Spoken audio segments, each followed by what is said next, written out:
এই ভাইয়া, দোকান কি তোমাদের? তুমি ভাইয়া কইলা কারে? কিছু তো বুঝলাম না।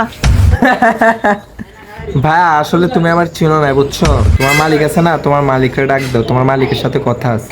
কিছু তো বুঝলাম না, তুমি আবার ভাইয়া কইতে আসো, ডাইরেক্ট নাই করে এলামু। আসলে তুমি আমার চিনতে পারো না, বুঝছো? আর তোমার ভাইয়া গেলে কি হইব? হ্যাঁ, তুমি তো আমার লোক বেয়াদবি করতেছো। ভাইয়া তোমার তো, আমি তো তোমার এখন ভাইয়া কইছি, কি হইছে? তুই তুই তোর মালিকরে তাড়াতাড়ি ডাক দে, নাহলে ভেজাল হয়ে যাবে, বুঝছিস না? এই কি হইছে, কি সমস্যা? কি রে ভাই, এতে কোয়া তো নাই, আন্দাজি উন্দাজি বকতে আছে। আন্নার লগে বলে আবার দেখা করবো। এটা এটা তোমার মালিক এটা?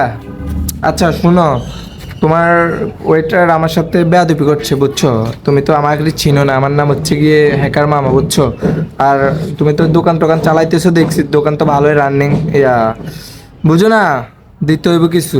ভাই কি দিতে হবে কিছু তো বুঝলাম না। বুঝলা না? মানে মানে মানে টাকা দিতে হইব, টাকা ট্যাক্স দিতে হইব, বুঝো না? বাংলা ভাষায় বলছে, এবার দাও। আচ্ছা ভাই ও সাদারি সাদারি, আচ্ছা ভাই দাঁড়ান, আমরা আনতেছি, দাঁড়ান। এ, তোর মালিক লাড়ি নিয়ে আইতেছে কি লেগা? আপনার পিঠার জন্য, পিঠার।